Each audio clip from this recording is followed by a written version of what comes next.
핫초코 하나 주세요. 크림 많이. 크림 많이 해주세요. 자녀의 앞날을 생각하여 미국을 떠나는 결정을 내렸습니다. 포틀랜드의 38세 건축 설계사가 던진 폭탄 선언에 미국 가족정책연구소가 발칵 뒤집혔습니다. 지난 50년 역사상 처음 보는 현상입니다. 고학력 중산층이 집단으로 미국을 탈출하고 있습니다. 충격적인 수치가 공개됐습니다. 2025년 기준 한국 거주 미국인 21만 3,847명. 5년 전보다 무려 417% 폭증. 더 놀라운 건 그들의 정체입니다. 연봉 10만 달러 이상의 전문직 종사자가 78%, 평균 자녀 수 2.3명의 젊은 부모들. 도대체 미국인들이 8,000km를 날아가 찾은 것은 무엇일까요? 지금부터 그 충격적인 실화가 시작됩니다. 가끔은 현실이 상상을 초월하는 순간들이 찾아옵니다. 미국의 권위 있는 로스쿨에 진학하여 촉망받는 미래가 보장되어 있던 제 늦둥이 여동생의 이야기를 들려드리려 합니다. 여동생은 졸업을 불과 반년 앞두고 있었습니다. 그런데 어느 날 저녁 예상치 못한 결정을 전해왔습니다. 오빠, 나 변호사 시험 안 봐. 한국 가서 결혼할 거야. 저녁 식사 중이던 우리 가족은 모두 얼어붙었습니다. 뭐라고? 장난이지? 아버지의 포크가 공중에서 멈췄습니다. 여동생은 모든 계획을 접고 한국 출신 남성과 결혼하기 위해 변호사의 길을 포기한다는 것이었습니다. 저는 도저히 이해할 수 없었습니다. 아니에요. 진심이에요. 태양이랑 결혼하기로 했어요. 태양? 처음 듣는 이름이었습니다.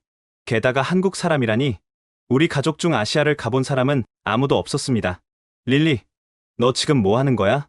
3년 동안 죽어라 공부해서 이제 변호사 시험만 남겨놓고?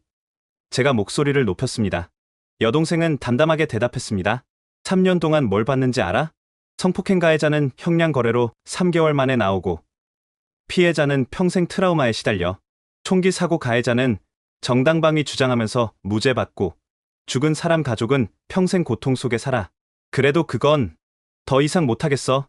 정의를 실현하려고 법을 공부했는데 현실은 너무 잔인해. 그날 저녁은 전쟁터가 되었습니다. 부모님의 실망, 제 분노, 그리고 여동생의 단호함이 뒤섞였죠. 저는 포틀랜드에서 건축 설계사로 일하는 38살 매튜입니다. 아내와 3딸, 7살 에밀리, 10살 올리비아, 13살 소피아와 함께 평범한 중산층의 삶을 살고 있었죠. 동생의 말에 아내가 아이들을 데리고 먼저 일어났습니다. 큰딸 소피아가 나가면서 조용히 물었습니다. 아빠, 이모가 왜 한국 가려고 해요? 글쎄다. 아빠도 이해가 안 가는구나. 한국이 더 안전한가요? 여기는 밤에 혼자 못 나가잖아요. 13살 딸의 그 질문이 제 가슴을 찔렀습니다. 맞아요. 우리는 딸들에게 해가 지면 절대 혼자 나가지 말라고 가르치며 살고 있었습니다. 릴리와 단둘이 남았을 때 저는 차분하게 물었습니다. 정말 진심이야? 한국 남자 때문에 모든 걸 포기한다고? 태양 때문만이 아니야. 지난주에 있었던 일 기억해? 법원 앞 총격 사건. 내 동기 제시카가 거기 있었어. 가슴에 총알이 스쳐 지나갔대. 법원에서조차 안전하지 않은 나라에서 무슨 정의를 실현한다는 거야? 저도 그 사건을 기억했습니다. 판결에 불만을 품은 피고인이 법원 앞에서 총기를 난사한 사건. 사망자 2, 부상자 5명. 한국은 다르다고?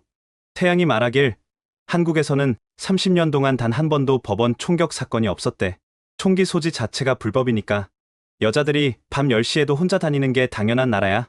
그래도 언어는? 문화는? 넌 한국말 한마디도 못하잖아. 릴리가 쓴웃음을 지었습니다. 오빠는 알아? 작년에 포틀랜드에서만 총기 사고로 123명이 죽었어. 우리가 진보적이라고 자랑하는 도시에서 언어와 문화? 목숨보다 중요해?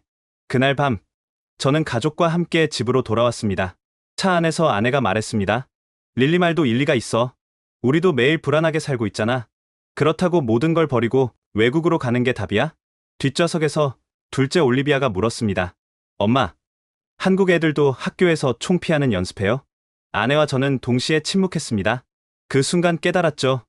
우리가 얼마나 비정상적인 환경에서 아이들을 키우고 있는지를. 다음날 아침, 큰딸 소피아가 학교 가기 전에 물었습니다. 아빠, 왜 우리는 친구 집에 놀러 갈 때도 부모님이 데려다 줘야 해요? 영화에서 본 한국 애들은 혼자 버스 타고 학원도 가던데. 그건 여기가 좀 위험해서 그래. 왜 여기는 위험해요? 대답할 수 없었습니다. 미국이니까라고 할 수도 없었고, 원래 그런 거야 라고 할 수도 없었습니다. 회사에 도착해서도 릴리의 말이 머릿속을 떠나지 않았습니다. 건축가로서 저는 도시를 설계하고 공간을 만듭니다. 하지만 제가 설계하는 모든 건물에는 안전을 위한 장치들이 필수였습니다. 방탄 유리, 비상구, 은신처. 점심시간, 동료 이든이 다가왔습니다. 매튜, 얼굴이 안 좋네. 무슨 일 있어? 여동생이 로스쿨 그만두고 한국으로 시집간대. 이든이 휘파람을 불었습니다. 와, 과감하네. 근데 이해는 돼. 내 사촌도 시애틀 검사 그만두고 캐나다로 이민 갔거든. 왜? 매일 살해 협박받는 게 지겨웠대. 기소한 갱단 멤버들이 집 주소까지 알아내서 협박하고 여기선 정에 실현하려다 목숨 잃을 수 있잖아. 그 말에 등골이 서늘해졌습니다. 정의를 지키려는 사람들이 오히려 위험에 노출되는 사회. 이게 우리가 사는 현실이었습니다. 퇴근 후 집에 돌아오니 아내가 뉴스를 보고 있었습니다. 또 학교 근처에서 총격 사건이 있었대. 이번엔 유진이야. 유진은 우리 집에서 2시간 거리. 너무 가까웠습니다. 피해자는 고등학생 둘이 다쳤대. 갱단 영역 싸움에 휘말린 거래. 저는 소파에 털썩 주저앉았습니다. 그때 막내 에밀리가 다가와 제 팔을 잡았습니다. 아빠, 우리 학교는 안전해요? 7살 딸의 그 질문에 가슴이 미어졌습니다. 어떻게 대답해야 할까요? 안전해라고 거짓말을 해야 할까요? 아니면 모르겠다고 솔직하게 말해야 할까요? 아빠가 지켜줄게. 그게 제가 할 수 있는 최선의 대답이었습니다. 그날 밤, 릴리에게 전화했습니다. 정말 결심한 거야? 응. 다음 달에 한국 와서 결혼식 해. 와줄 거지? 릴리, 정말 너가 한국에서 행복할 수 있을까? 전화기 너머로 여동생의 숨소리가 들렸습니다. 오빠, 나 어제 꿈을 꿨어. 밤에 혼자 걸어 다니는 꿈. 아무 걱정 없이, 아무 두려움 없이. 깨고 나서 울었어. 그게 꿈이 아니라 다른 나라에서는 현실이라는 걸 깨달았거든. 전화를 끊고 창밖을 바라봤습니다. 포틀랜드의 밤거리는 텅 비어 있었습니다. 거리등 아래로 가끔 경찰차만 지나갈 뿐이었죠. 정말 다른 삶이 가능할까? 처음으로 그런 질문을 스스로에게 던졌습니다. 그리고 그것이 우리 가족의 운명을 바꿀 시작점이 될 줄은 그때는 몰랐습니다. 릴리가 한국행을 선언한 지 2주일 후, 제 인생의 첫 번째 경고가 왔습니다. 매튜, 노아가 총 맞았어. 금요일 오후, 이든의 다급한 전화였습니다. 노아는 고등학교 때부터 친구였고, 지금은 포틀랜드에서 작은 카페를 운영하고 있었습니다. 뭐? 어떻게 된 거야? 로드레이지래.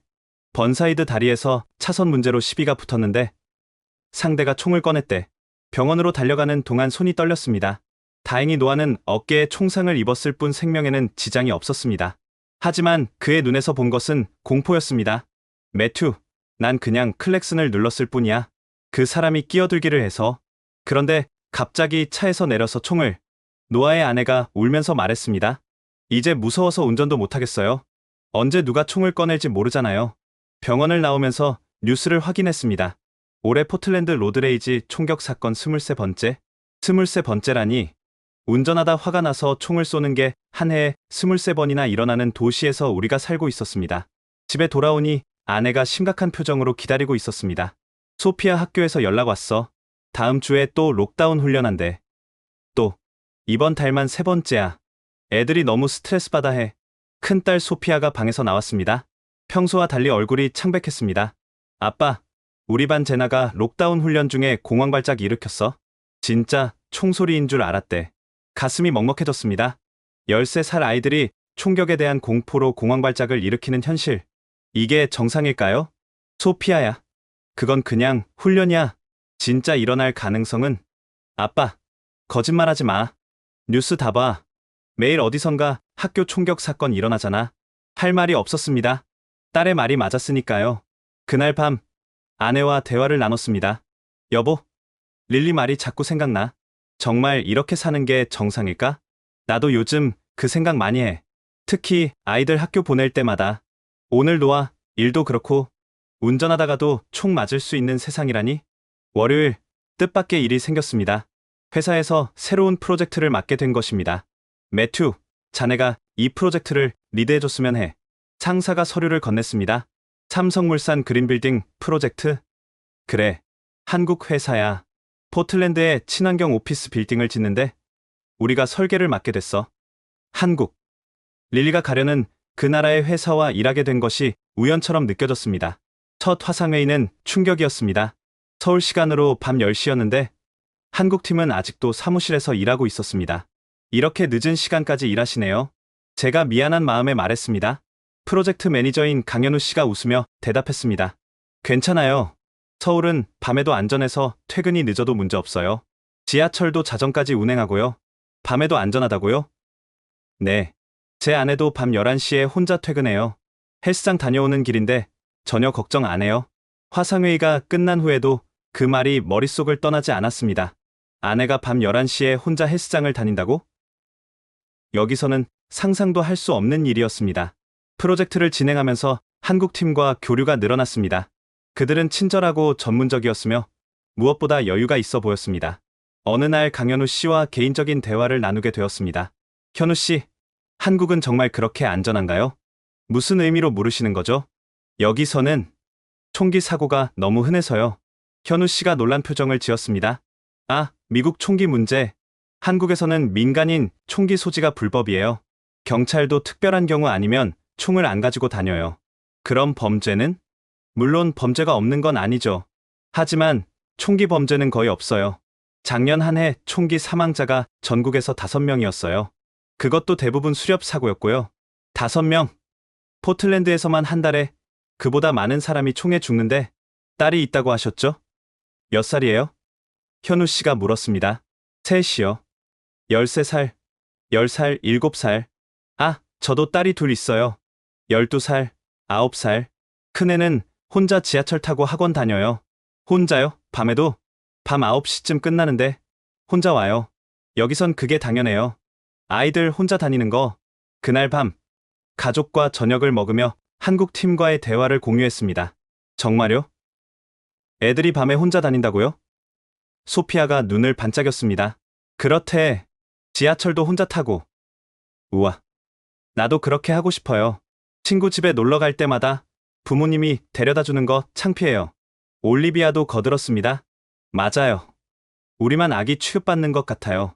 아내가 걱정스러운 표정으로 말했습니다. 하지만 여기서는 어쩔 수 없잖아. 너무 위험해서. 그때 뉴스 속보가 떴습니다. 오늘 오후 포틀랜드 법원 앞 총격 사건. 사망 2, 부상 5. 우리 가족은 동시에 침묵했습니다. 법원. 정의의 전당이어야 할 곳에서조차 총격 사건이 일어난 것입니다. 휴대폰이 울렸습니다. 릴리였습니다. 오빠, 뉴스 봤어? 내 친구 제시카가 거기 있었어. 가슴에 스친 총상 입었대. 릴리, 이제 알겠지? 내가 왜 떠나려는지. 법원에서조차 안전하지 않은 나라에서 무슨 정의를 실현해? 전화를 끊고 가족들을 둘러봤습니다. 세 딸의 눈에는 두려움이 있었습니다. 아내의 눈에는 걱정이 가득했고요. 아빠, 우리도 한국 가볼 수 있어요? 막내 에밀리가 조심스럽게 물었습니다. 그 순간 깨달았습니다. 우리 가족도 릴리처럼 다른 가능성을 갈망하고 있다는 것을. 총소리 없는 삶, 밤에도 자유로운 삶, 아이들이 혼자 다닐 수 있는 삶을. 릴리 이모 결혼식에 다 같이 가자. 한번 직접 보는 거야. 아이들의 얼굴이 환해졌습니다. 그날 밤, 릴리에게 문자를 보냈습니다. 우리 가족 모두 내 결혼식에 갈게. 그리고 한국이 어떤 곳인지 직접 보고 싶어. 릴리의 답장이 곧 왔습니다. 오빠, 인생이 바뀔 거야. 내가 장담해. 그때는 그 말이 얼마나 예언적인지 몰랐습니다. 2025년 4월, 드디어 우리 가족은 한국행 비행기에 올랐습니다. 14시간의 비행 끝에 인천공항에 도착했을 때 릴리와 태양이 환하게 웃으며 기다리고 있었습니다. 언니들이구나. 와, 정말 예쁘다. 릴리가 조카들을 안으며 한국말로 뭐라고 했습니다. 이모가 뭐래요? 소피아가 물었습니다. 예쁘다고 했어. 한국어로. 태양이 유창한 영어로 설명했습니다. 첫인상은 좋았습니다. 태양은 생각보다 키가 크고 인상이 부드러웠으며 무엇보다 릴리를 바라보는 눈빛에 사랑이 가득했습니다. 공항에서 서울로 가는 길, 아이들은 창밖 풍경에 눈을 떼지 못했습니다. 우와, 다리가 정말 크다. 올리비아가 감탄했습니다. 저건 인천대교야. 밤에는 조명이 들어와서 더 예뻐. 릴리가 설명했습니다. 서울에 도착한 첫날 밤, 우리는 명동이라는 번화가로 나갔습니다. 밤 10시가 넘었는데도 거리는 사람들로 가득했습니다. 놀라운 건 여성들이 혼자서도 자유롭게 걸어 다닌다는 것이었습니다. 엄마, 저 언니들 혼자 다니는데 무섭지 않나요? 에밀리가 물었습니다. 아내도 놀란 표정이었습니다. 정말 신기하네. 여자들이 밤에 혼자, 태양이 설명했습니다. 한국에서는 그게 당연해요. 물론 조심해야 하는 곳도 있지만 대부분 안전해요. 그때 충격적인 장면을 목격했습니다. 한 젊은 여성이 벤치에 핸드백을 두고 길 건너 편의점으로 들어가는 것이었습니다. 가방을 그냥 두고 가네. 제가 놀라서 말했습니다. 아, 자리 맡아두는 거예요. 여기선 그래도 보통 안 없어져요. 릴리가 웃으며 말했습니다. 미국에서는 상상도 할 수 없는 일이었습니다. 1초라도 가방을 두고 자리를 비우면 당연히 도난당할 텐데. 둘째 날, 우리는 한강공원에 갔습니다. 릴리가 자전거를 빌려주었고 우리 가족은 한강을 따라 라이딩을 즐겼습니다. 아빠, 여기 정말 좋아요? 강도 크고 자전거 길도 잘 되어 있고. 소피아가 신나게 페달을 밟았습니다. 무엇보다 놀라운 건 아이들만 따로 자전거를 타고 가도 전혀 걱정이 되지 않는다는 것이었습니다. 공원 곳곳에 CCTV가 있었고 순찰하는 경찰들도 보였습니다. 하지만 그들은 총을 차고 있지 않았습니다. 엄마, 나 화장실 가고 싶어요. 에밀리가 말했습니다. 그래, 같이 가자. 혼자 갈 수 있어요. 저기 보이잖아요. 미국에서는 절대 7살 딸을 혼자 공중화장실에 보내지 않았을 것입니다. 하지만 여기서는 왠지 괜찮을 것 같았습니다. 주변에 가족 단위 사람들이 많았고 분위기가 평화로웠으니까요. 언니가 같이 가줄게. 소피아가 막내 손을 잡았습니다. 두 딸이 함께 화장실로 뛰어가는 모습을 보며 아내가 말했습니다. 이상해. 왜 여기서는 덜 걱정되지? 저녁 시간, 태양이 우리를 홍대라는 젊은이들의 거리로 안내했습니다. 대학가 근처라 젊은이들로 가득했는데 밤 11시가 넘어서도 활기가 넘쳤습니다. 와, 언니들 다 학생이에요? 올리비아가 물었습니다. 대부분 대학생이에요. 수업 끝나고 친구들이랑 놀러 나온 거죠. 태양이 설명했습니다. 거리 공연을 구경하던 중 한 여대생 그룹이 지나갔습니다. 새벽 1시가 가까운 시간이었는데도 그들은 편안하게 웃으며 걸어가고 있었습니다. 저 정도 나이 여자애들이 이 시간에? 아내가 믿기지 않는다는 표정이었습니다. 그때 소피아가 부러운 듯이 말했습니다. 나도 저렇게 친구들이랑 밤에 놀고 싶어요. 가슴이 찡했습니다. 13살 딸이 가진 당연한 욕구, 친구들과 자유롭게 시간을 보내고 싶은 마음. 하지만 우리는 안전을 이유로 그것을 허락하지 못했습니다. 셋째 날은 릴리의 예비 시댁을 방문했습니다. 태양의 부모님은 따뜻하게 우리를 맞아주셨습니다. 멀리서 오셨는데 고생하셨어요. 태양의 어머니가 서툰 영어로 인사하셨습니다. 점심 식사를 하며 태양의 아버지가 물으셨습니다. 미국은 총기 사고가 많다면서요? 뉴스에서 봤어요. 네. 사실 그것 때문에 많이 걱정하며 살아요. 제가 솔직하게 대답했습니다.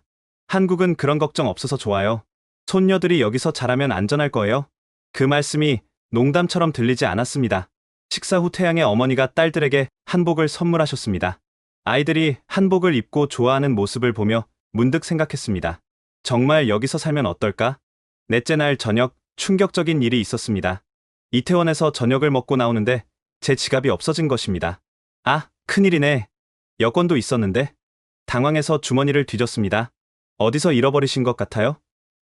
태양이 침착하게 물었습니다. 식당에 두고 온 것 같은데? 가보죠. 아마 있을 거예요. 미국에서라면 이미 포기했을 것입니다. 하지만 태양은 자신 있게 식당으로 돌아갔고 놀랍게도 지갑은 그대로 카운터에 보관되어 있었습니다. 손님 것 맞으시죠? 다른 손님이 발견해서 맡겨두셨어요.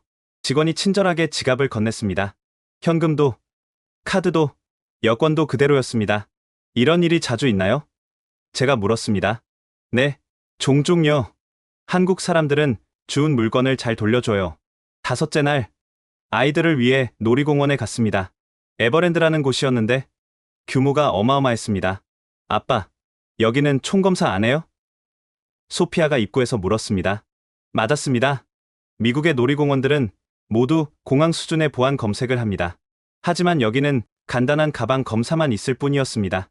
총이 없으니까 검사할 필요가 없는 거야. 릴리가 설명했습니다.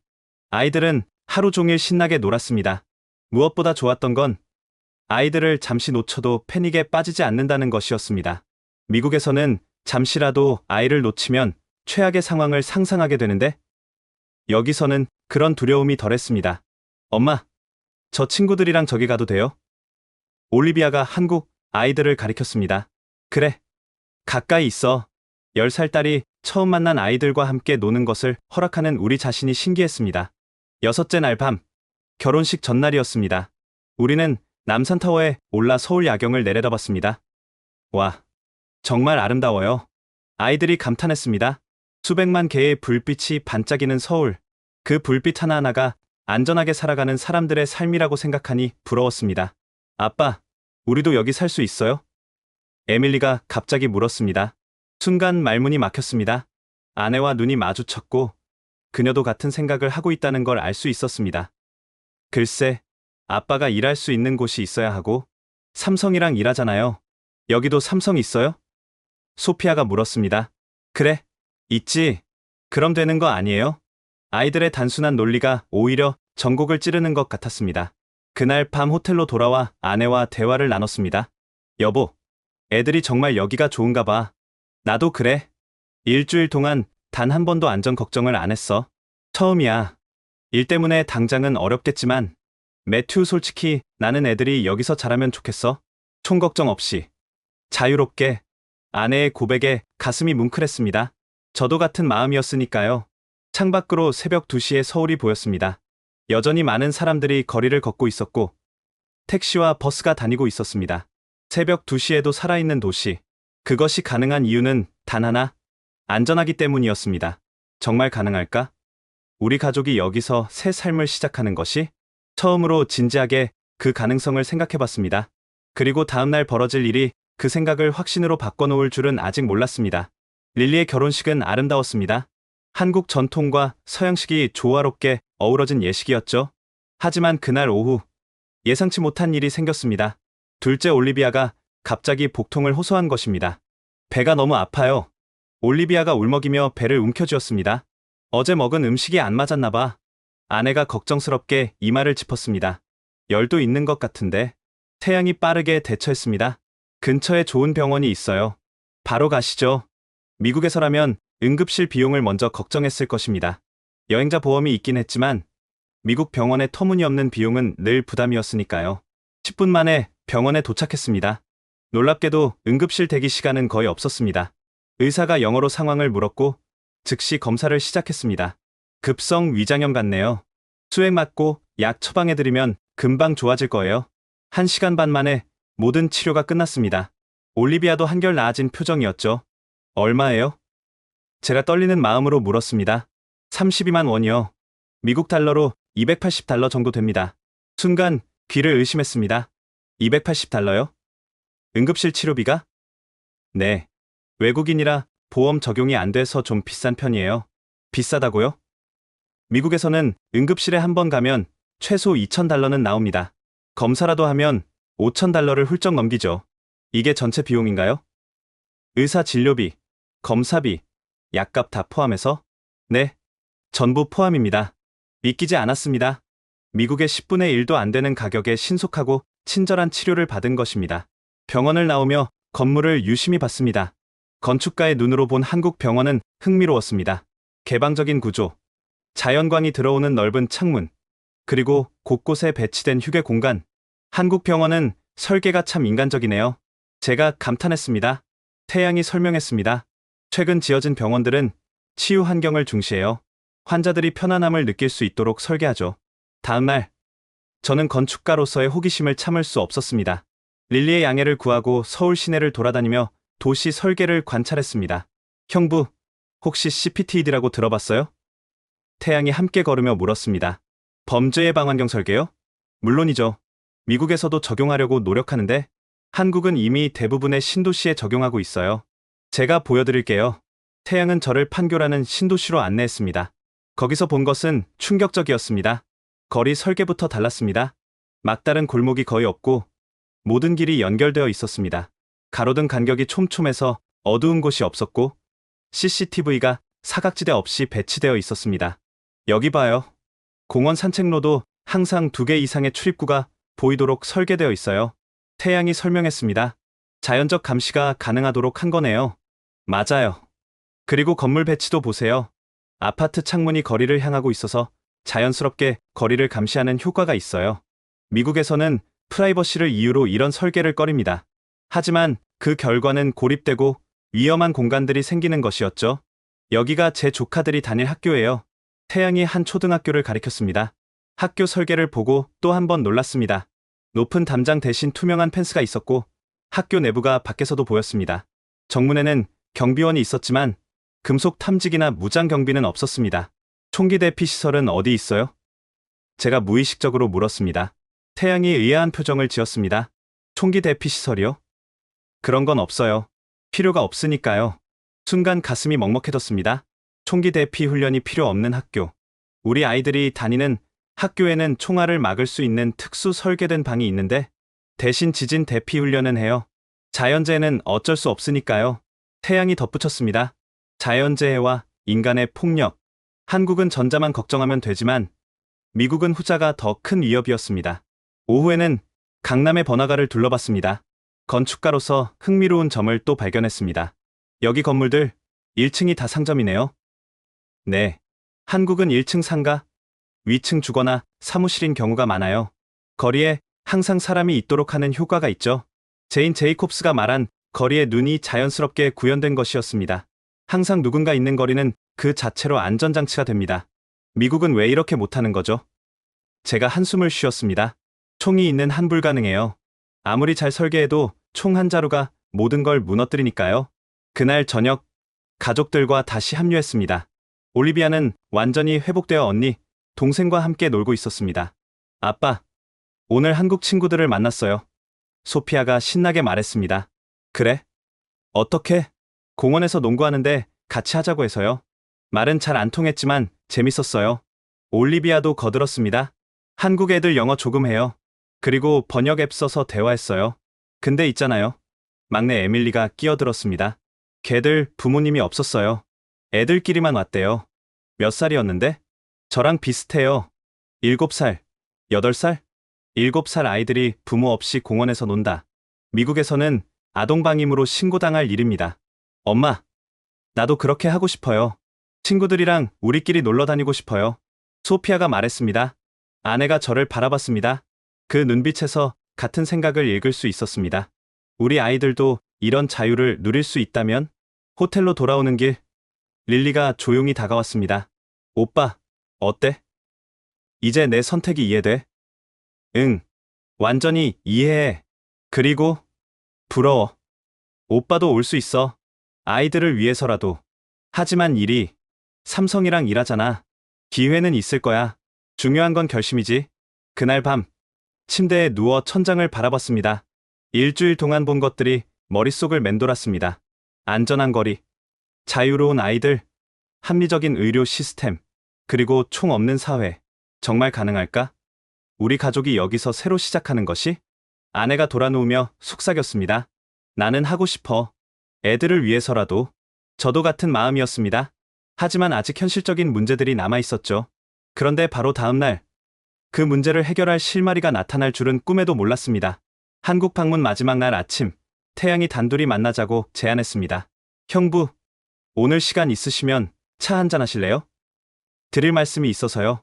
솔직히 궁금했습니다. 릴리를 데려가는 이 남자가 어떤 사람인지, 무슨 생각을 하는지. 우리는 인사동의 전통 찻집에서 만났습니다. 고즈넉한 분위기가 대화하기 좋았습니다. 형부, 제가 먼저 사과드릴게요. 릴리를 가족과 멀어지게 만들어서. 태양이 진지하게 말을 시작했습니다.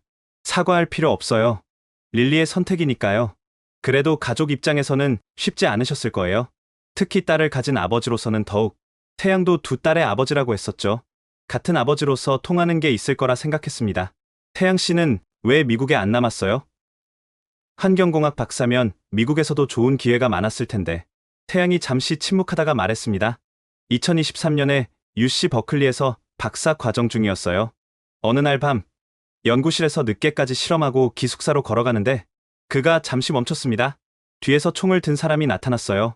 지갑을 요구하더군요. 세상에. 지갑을 주고 무사히 빠져나왔지만 그 후로 모든 게 달라졌어요. 밤에 연구실에 남는 게 무서워졌고 항상 뒤를 돌아보게 됐죠. 그러다 미국인 친구가 그러더군요. 익숙해질 거야. 우리는 다 그렇게 살아. 라고요. 태양의 눈빛이 어두워졌습니다. 그 말이 더 충격이었어요. 이런 공포가 일상이 되는 게 정상이라고? 그때 결심했죠. 박사 끝나면 바로 한국 돌아가야겠다고. 후회 안 해요? 미국의 기회를 포기한 것? 전혀요. 형부, 저는 딸들이 밤에 혼자 학원 다니는 걸 당연하게 여기며 자랐어요. 제 딸들도 그런 자유를 누려야 한다고 생각해요. 돈보다 중요한 게 안전이니까요. 그의 말에 깊이 공감했습니다. 릴리는 어떻게 만났어요? 태양의 표정이 부드러워졌습니다. 2024년에 시카고 대학의 환경법 세미나 발표하러 갔어요. 릴리가 거기 있었죠. 세미나 후 질문을 하는데 그 열정이 인상적이었어요. 첫눈에 반한 건가요? 제가 웃으며 물었습니다. 솔직히 그랬어요. 하지만 더 끌렸던 건 그녀의 가치관이었어요. 정의를 위해 싸우려는 마음. 하지만 현실에 좌절하는 모습. 저도 미국에서 그런 좌절을 겪었거든요. 릴리가 한국행을 쉽게 결정했나요? 아니요. 3달 동안 고민했어요. 그래서 제가 제안했죠. 2주 동안 한국에 와서 직접 경험해보라고. 그 2주가 그녀의 인생을 바꿨어요. 뭐가 그렇게 달랐나요? 태양이 커피를 한 모금 마시고 말했습니다. 첫날 밤, 우리가 홍대를 걸었어요. 새벽 1시였는데 릴리가 갑자기 울더군요. 왜 그러냐고 물으니까 처음으로 밤거리가 무섭지 않다고 가슴이 먹먹해졌습니다. 그리고 다음날, 제 조카들이 혼자 버스 타고 학교 가는 걸 봤어요. 10살, 12살짜리들이요. 릴리가 충격받더군요. 이게 정상이구나 하면서 미국인들이 다 그런 반응인가요? 대부분 그래요. 특히 부모들은 더 충격받죠. 자기 아이들이 누리지 못하는 자유를 한국 아이들이 당연하게 여기니까. 우리의 대화는 자연스럽게 육아로 이어졌습니다. 형부 따님들 정말 예쁘고 똑똑해요.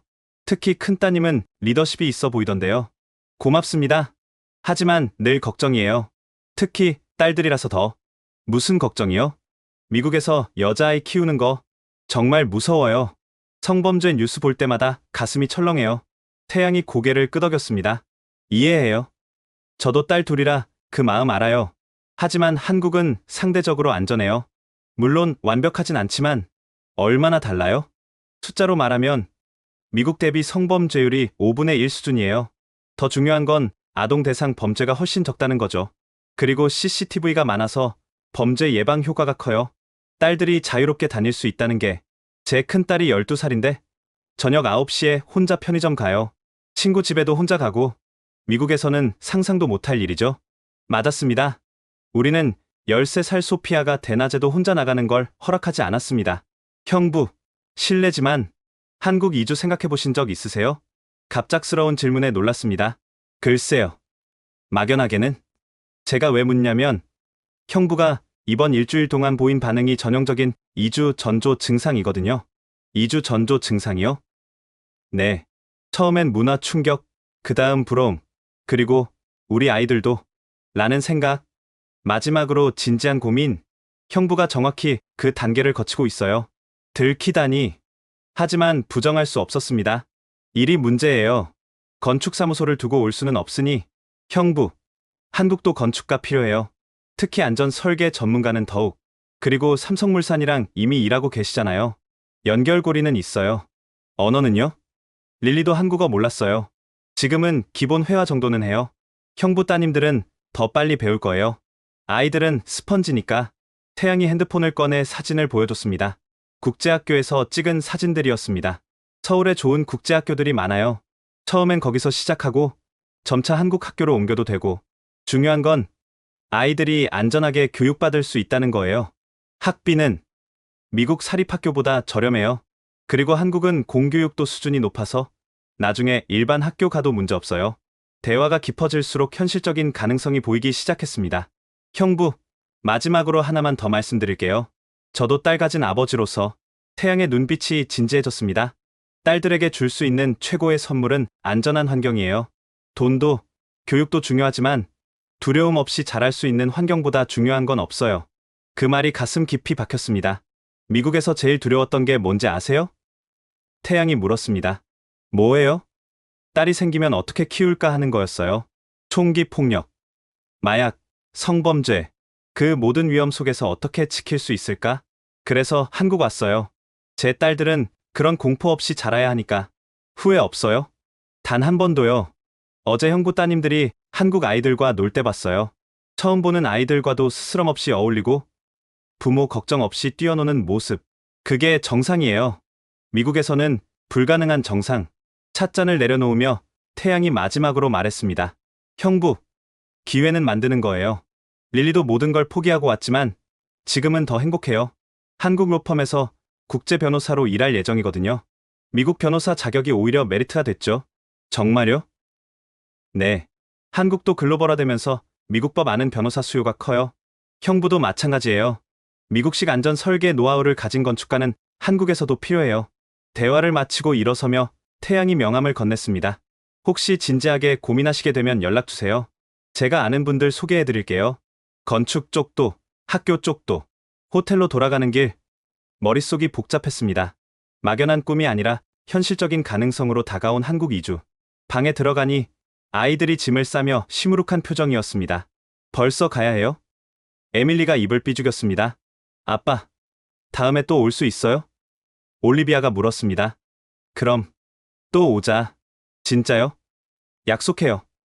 소피아가 새끼손가락을 내밀었습니다. 새끼손가락을 걸며 생각했습니다. 다음에는 잠시 오는 게 아니라 아예 살러 올지도. 저녁에 공항으로 가는 차 안에서 릴리가 말했습니다. 오빠, 이번에 와줘서 정말 고마워. 부모님은 안 오셨지만 오빠 가족이 와줘서 힘이 됐어. 우리도 좋았어. 특히 아이들이 정말 좋아했고. 오빠, 언제든 놀러와. 그리고 진지하게 이주 생각하면 말해. 도울게. 공항에서 작별 인사를 나누며 태양이 조용히 다가왔습니다. 형부, 오늘 대화 감사했어요. 그리고 기억하세요. 딸들의 안전보다 중요한 건 없어요. 비행기에 오르며 뒤돌아봤습니다. 인천공항의 화려한 불빛과 그 너머로 보이는 서울의 야경. 일주일 전만 해도 낯설기만 했던 이 도시가 이제는 가능성의 땅으로 보였습니다. 정말 올 수 있을까? 우리 가족이 여기서 새 삶을 시작할 수 있을까? 하지만 그 질문에 대한 답은 예상보다 빨리, 그리고 너무나 비극적인 방식으로 오게 될 줄은 몰랐습니다. 한국에서 돌아온 지 한 달이 지났습니다. 일상으로 돌아왔지만 모든 것이 달라 보였습니다. 아이들은 한국에서 찍은 사진을 매일 보며 그리워했고, 저와 아내는 은밀히 이주 가능성을 타진하고 있었죠. 그러던 2025년 5월 어느 금요일 저녁, 운명의 전화가 왔습니다. 매튜, 지금 뉴스 봐. 빨리. 이든의 다급한 목소리였습니다. TV를 켰습니다. 속보 자막이 충격적이었습니다. 속보 포틀랜드 로이드 센터 쇼핑몰 총격 사건. 현재까지 사망 7명, 부상 15명, 심장이 멈추는 것 같았습니다. 로이드 센터는 우리 집에서 15분 거리, 아이들과 자주 가던 곳이었습니다. 노아가 거기 있었어. 이든의 울먹이는 목소리가 들렸습니다. 뭐? 노아가 왜 거기? 카페 물품 사러 갔대. 연락이 안 돼. 전화를 끊고 뉴스에 집중했습니다. 화면에는 혼란스러운 현장이 계속 나왔습니다. 경찰차, 구급차, 울부짖는 사람들. 아내가 아이들을 데리고 거실로 나왔습니다. 여보, 무슨 일이야? 애들 방으로 데려가. 쇼핑몰에 사고가 있었어. 하지만 이미 늦었습니다. 소피아가 TV 화면을 보고 있었습니다. 아빠, 저기 로이드 센터잖아요. 우리 지난주에 갔던.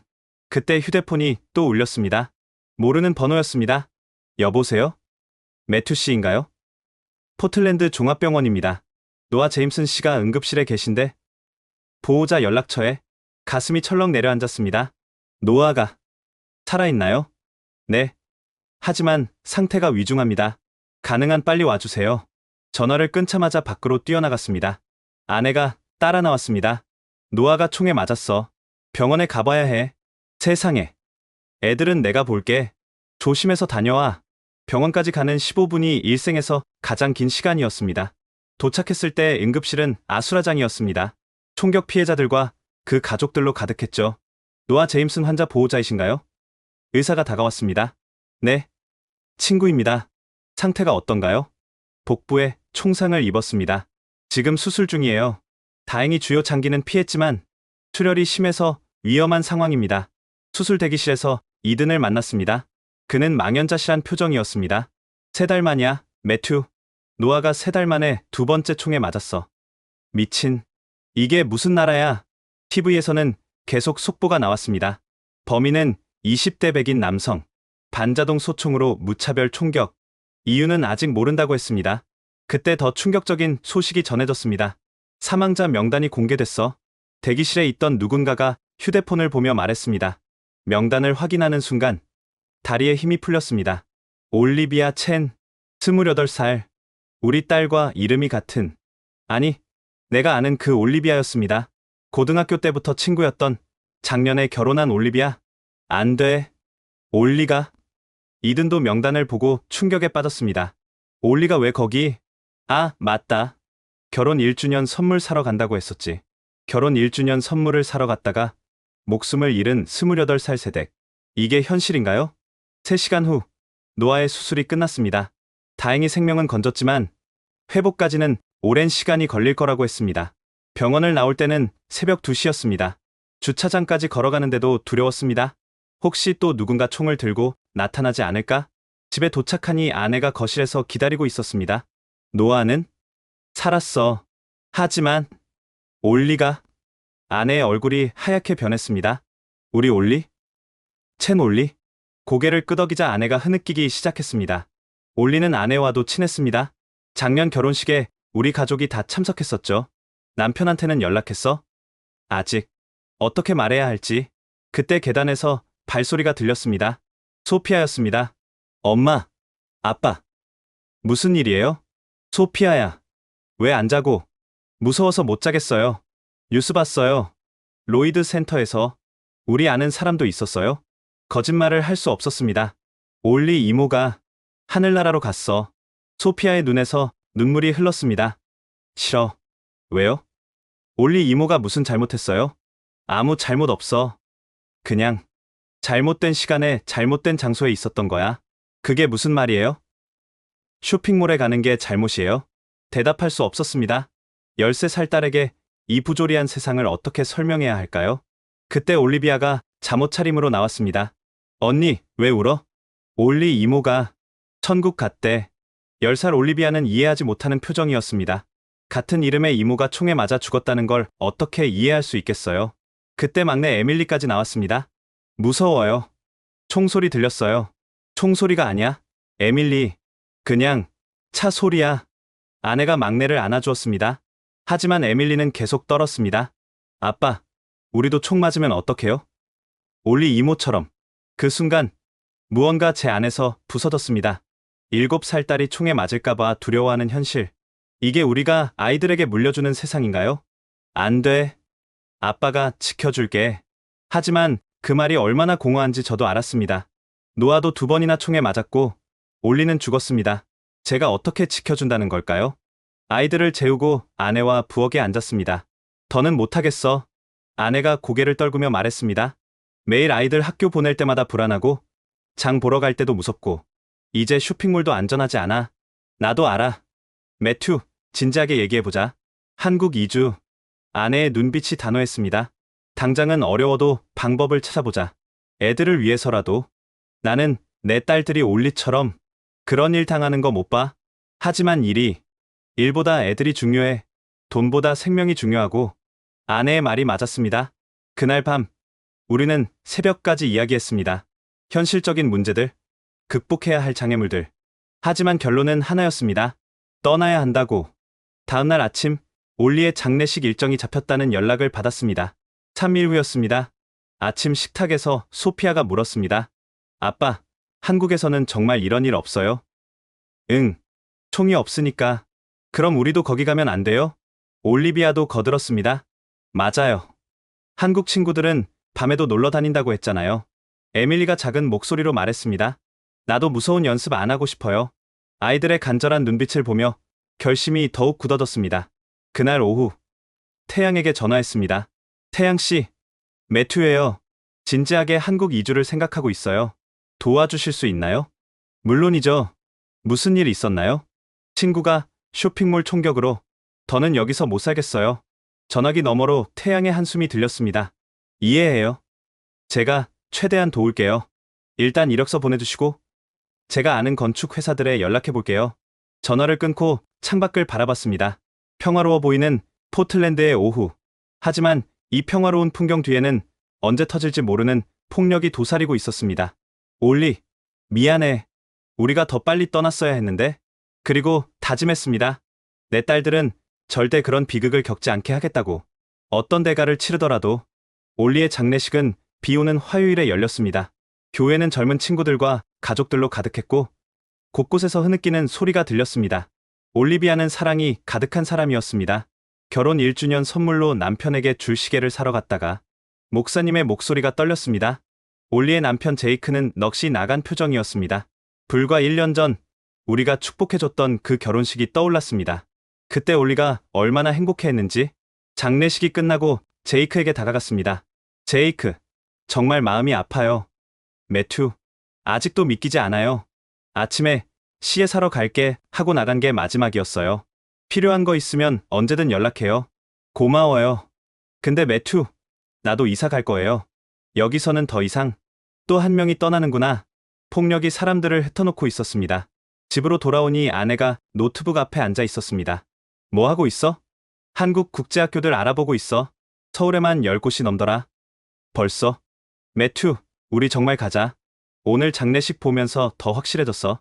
다음 차례가 우리 가족일 수도 있어. 그날부터 우리는 본격적으로 이주 준비를 시작했습니다. 먼저 해야 할 일은 회사와의 협의였습니다. 다음날 상사에게 면담을 요청했습니다. 매튜, 무슨 일이야? 안색이 안 좋네. 사실 가족과 함께 한국으로 이주를 생각하고 있습니다. 상사의 눈이 커졌습니다. 한국? 갑자기 왜? 올리 이야기를 하자 상사도 고개를 끄덕였습니다. 이해해. 나도 딸이 있으니까. 요즘 정말 무서운 세상이야. 죄송합니다. 회사에 폐를 끼치게 돼서.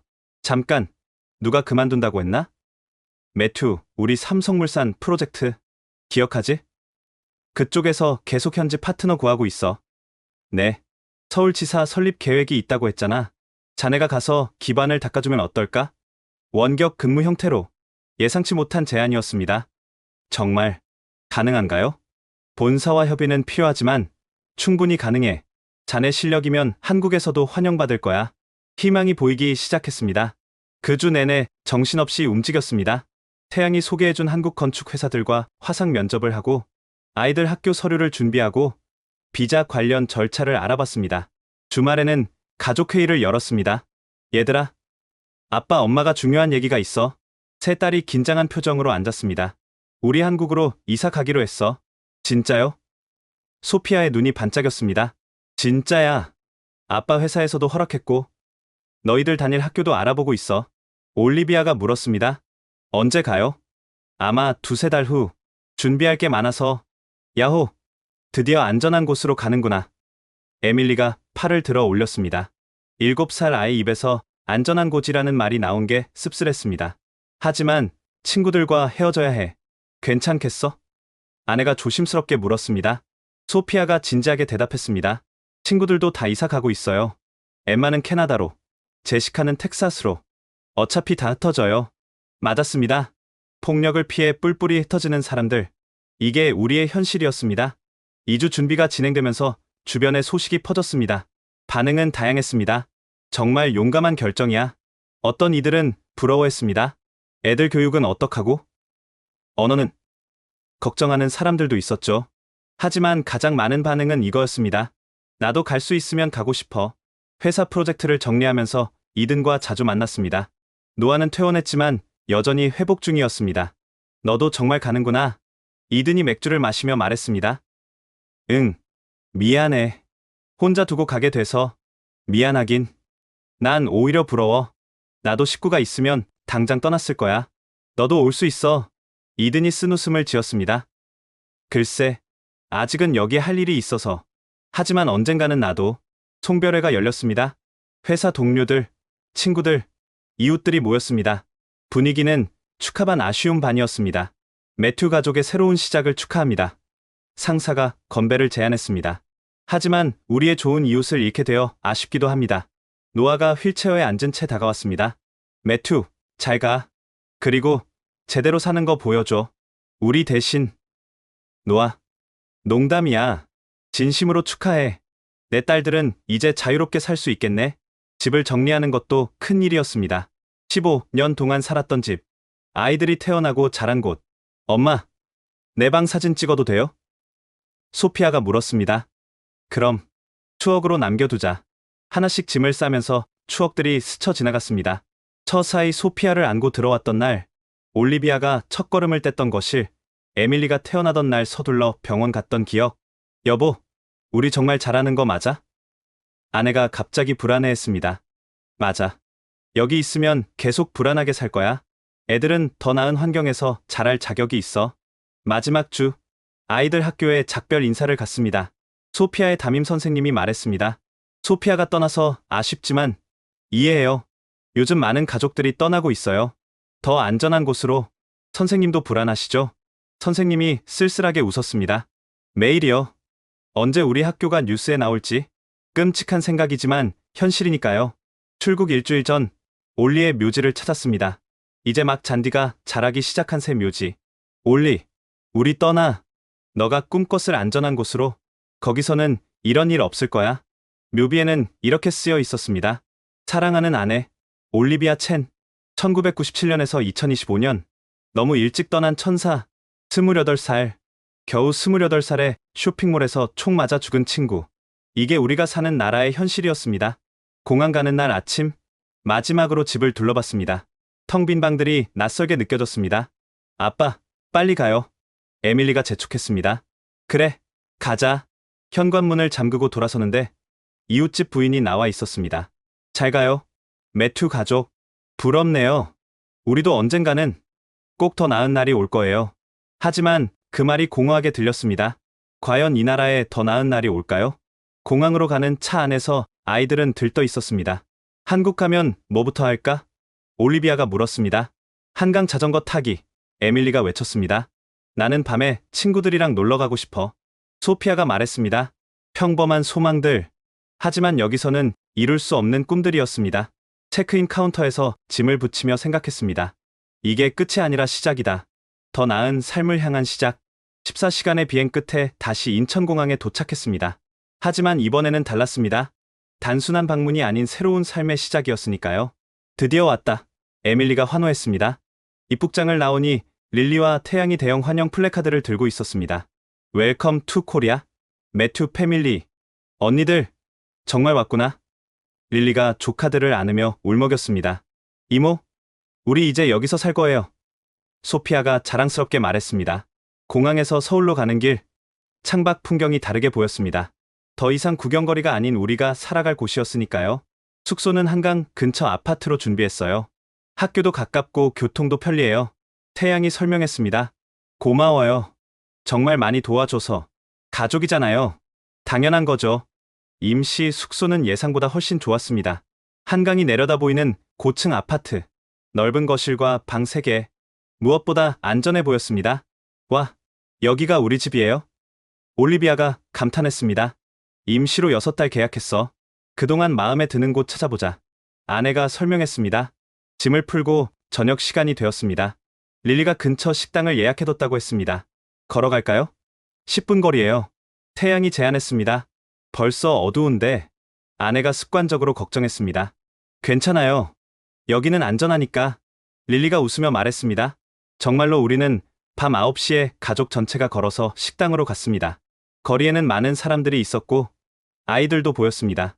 엄마, 여기 애들도 밤에 다니네요. 에밀리가 신기해했습니다. 식당에서 삼겹살을 먹으며 릴리가 말했습니다. 내일부터 바쁠 거예요. 주민등록, 은행 계좌, 아이들 학교 등록. 괜찮아. 하나씩 해나가면 되지. 참, 매튜 오빠.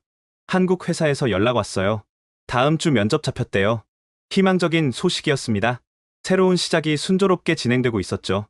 식사 후 집으로 돌아오는 길, 소피아가 제 손을 잡았습니다. 아빠, 이제 정말 안전한 거 맞아요? 응. 여기서는 총 걱정 안 해도 돼. 그럼 이제 무서운 연습도 안 해도 되고? 그래. 그런 거 없어. 소피아가 환하게 웃었습니다. 그 미소를 보니 모든 게 가치 있게 느껴졌습니다. 다음 날부터 정신없는 일정이 시작됐습니다. 외국인 등록증 만들기, 은행 계좌 개설, 휴대폰 개통. 릴리와 태양이 하나하나 도와줬습니다. 가장 중요한 건 아이들 학교였습니다. 서울국제학교를 방문했을 때 완전히 다른 세계를 보았습니다. 안녕하세요. 전학 오신 거죠? 입학 담당자가 밝게 맞아줬습니다. 학교 투어를 하며 놀란 점이 많았습니다. 금속 탐지기도, 무장 경비도 없었습니다. 대신 아이들이 자유롭게 뛰어노는 운동장과 열린 공간들이 있었죠. 총기 대피 훈련은 언제 하나요? 소피아가 물었습니다. 담당자가 잠시 당황한 표정을 지었다가 부드럽게 대답했습니다. 여기서는 그런 훈련은 안 해요. 대신 지진이나 화재 대피 훈련은 해요. 소피아의 표정이 밝아졌습니다. 와, 정말요? 그럼 책상 밑에 숨는 연습 안 해도 돼요? 네. 여기서는 그런 걱정 없이 공부하면 돼요. 학교 구경을 마치고 나오는데 올리비아가 말했습니다. 엄마, 여기 학교 너무 좋아요. 친구들 빨리 사귀고 싶어요.